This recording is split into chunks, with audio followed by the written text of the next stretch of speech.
Hello everyone, welcome back. And before we start, first let me create a new file. So let's create a new Python file and let's name it as sets.py. So you might have guessed that we will talk something about sets. Now, what are sets? So set is another data type in Python. Yes, I have kept this data type in this advanced course because of one more related topic, that is maps in Python. That's why we didn't discuss it in the basic part.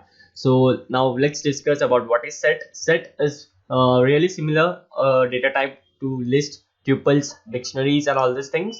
So it helps us to store a lot of data together and it works as a collection. Now, what is a set? A set is an unordered collection. First thing that you need to remember, that is, it is unordered.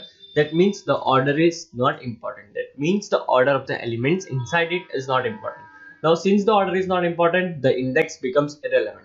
Thus, set is something which is unordered and which is unindexed. And also no duplicate values are allowed in sets. So these are the 3 points that you need to remember about the sets: unordered, unindexed, and no duplicate values are allowed. So now let's see that how we can define a set in Python. So again, first let's create a variable set1, and this with this curly braces we have created the set. Now you might be thinking that, hey buddy, this is the syntax for dictionary, how are you creating a set?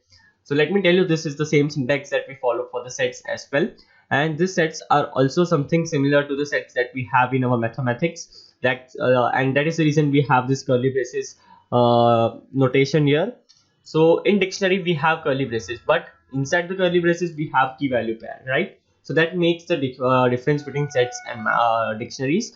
That in dictionaries they are defined using curly braces, but we have key value pair, and in sets they are defined using curly braces, but they have only single values, right? So now let's see what we can store inside the set. Yes, we can store some numbers also. We can store floating points, and again we can store some string as well. So absolutely correct, we can do whatever we used to do with the list and tuples, similarly with the sets as well. So now let's try and print it, that is print set1, and let's run the file and let's see what we are getting here.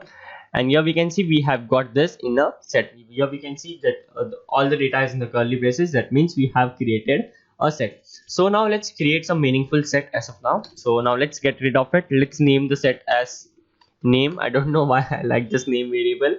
So let's create a set with the name, and now let's try and add some values in it. So what we will be doing is adding some values. So let's add some values here in this. So let's have some name, as we have here John, and then we have Sam. What more? We have Charlie. Okay, not Charlie, but Charlie. And then we have Tom, not Rom. Tom. What is happening today? Tom. And it is really hard to think of names to add in. Can you suggest me some? Okay, so let it be. Let it be. We will have just 4 names. So this is our set that consists the name of our, let's say, the students or any persons. So we have 4 names here in the set, that is John, Sam, Charlie, and Tom. Now let's first print it, and we know that what will be printed. Just for the housekeeping purpose, let's just do that. And absolutely it is running fine. And here what we can notice, that the set that we created was John, Sam, Charlie, Tom, and what the output that we got was Tom, Sam, Charlie, and John. So again, this proves that set is unordered and unindexed. So every time when you execute a set, you might get a different order in it. So let's check that whether this time we are getting a different order. Yes, again we have got a different order. First we had Tom, starting from Tom. This time we have got from Charlie. So this is about the set that you need to remember, the weird behavior of set, or the behavior of set. We now can't tell it weird because that is the functionality, or that is the feature of set itself. So this is how we have defined a set. So let's get rid of this line for now. Now let's say we want to access some value in it.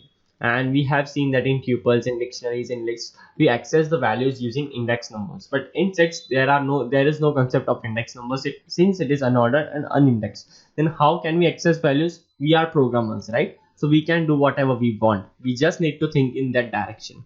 So here we can use a for in loop, right, to loop through it and print some values. So let's say for I in, let's say, name, and here we can do is print I. And let's run this and let's check Are we getting all the values? And yes, we are getting all the values. Now you might be saying that, hey Cure, I don't want to search for all things. I just want to check whether Tom is there in the list or not, or in my set or not. So how I can do that? I don't have index. If we had index, then we can directly access it, or we can find it at a particular index. So let's say we want to do that, whether this is there or not. So what we can do again is for I in name, if I is equals to Tom, then print I, and here we can write as found, or else print not found. So let's try and run this and let's check whether Tom is there in the list or not.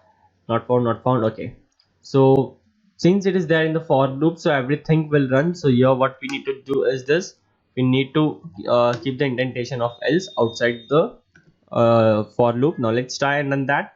This time we should get it appropriate. Okay, we are getting some errors problem here, because once if we get here, then we need to break it. And I forget this every time when I work with such problems. Okay, not debug guys, not debug. We need to run it, and we have got Tom found. So this is how we can tackle any problem, that if one thing is not there, we can still do it. Also with the list and tuples, we saw that tuples is immutable, right? But still in the basic course, we were able to mutate it, or we were able to change the values. So this is all about your thinking, that how we want to work with it. So this is how we can access some values in a set. So I think this concept was clear. So let me get rid of this for now. And what we will do is, let me introduce you to some methods. We have seen there are various methods in list and tuples as well. So there are some methods of in set as well. Few of the methods are same and few of are different. So now let's say we want to add some value into the set. So what we can do for that, we have got the add method name.add, and here we can put, again I need to think for some name. So let's see, have I got some name? Yes, I have Nick. Yeah, so let's try and add Nick in it, and let's run that. Okay, before running it, we need to again then print. So print name. So now let's try and run it, and Nick was added, as we can see. Now let's say at a time add function is used to add a single value at a time, right? Again, using our skills, we can use a for loop and do that again and again, but for that we have another different method in set. So the method that is used to add multiple values at a time in set is the update method.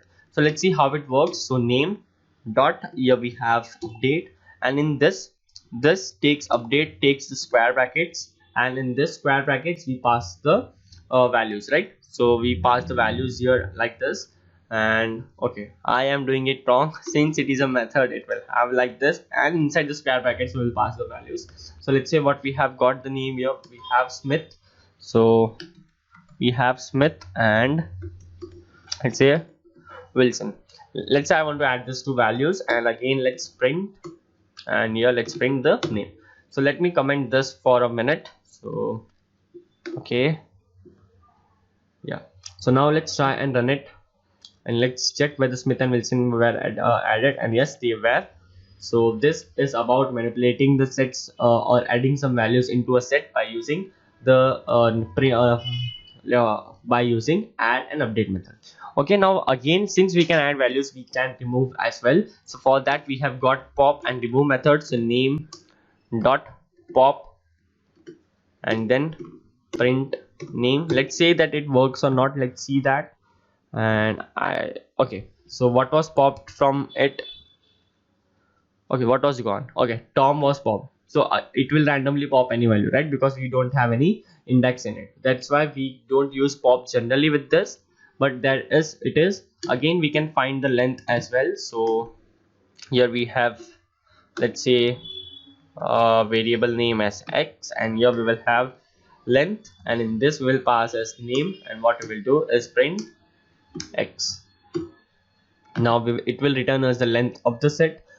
Similarly it does for the list and tuples as well, and for the strings as well. So we have got here 6. So similarly we have got many common methods for sets similar to list and tuples as well. That methods such as clear, such as delete. So you can also explore that and try that, because since we can't cover everything, we will cover the few that are new or something different or interesting. Since we have done with this few things, adding, removing and finding the length, so let's move ahead and let's see what we have got in this. So similarly that we use the pop method, so similarly we can use the remove methods that we used to do in list as well.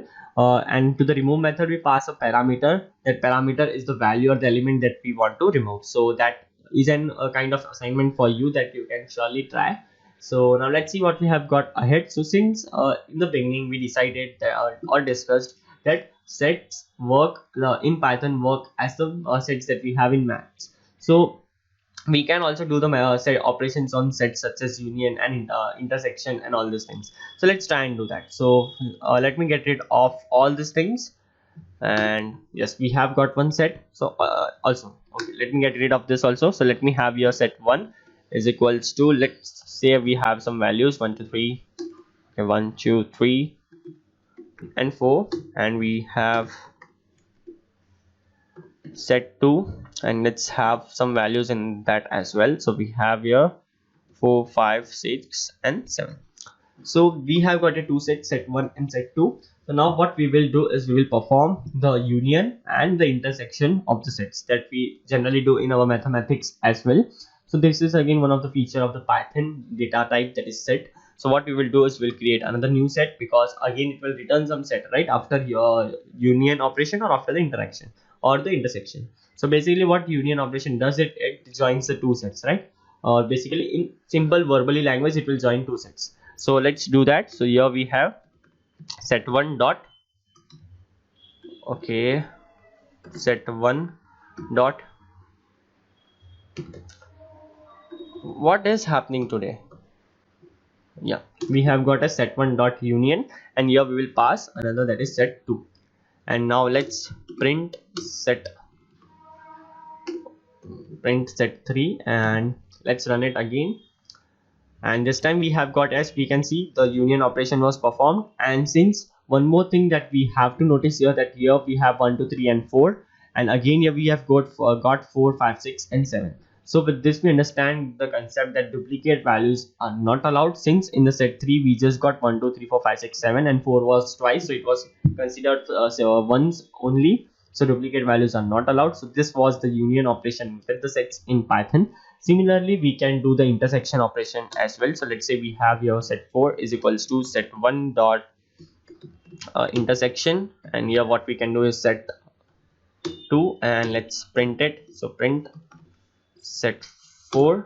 So let's run the file and see, we can get 4 or not, because yes, and this time we have got 4 because only 4 is the common, right? And intersection of the set is that only, right? We have two sets, and when we intersect, the common elements come as an output for the intersection operation. So here we had 4. So similarly we have we can perform subsets also that we have in sets. So you can surely explore the documentation part of it, because again each topic or each module in Python has a drastic applications, a hell lot of methods. So we can't cover each and everything, but I have tried to cover all the important things of the sets in the Python that you should know. So that's it for this video. Let's catch up in the next one.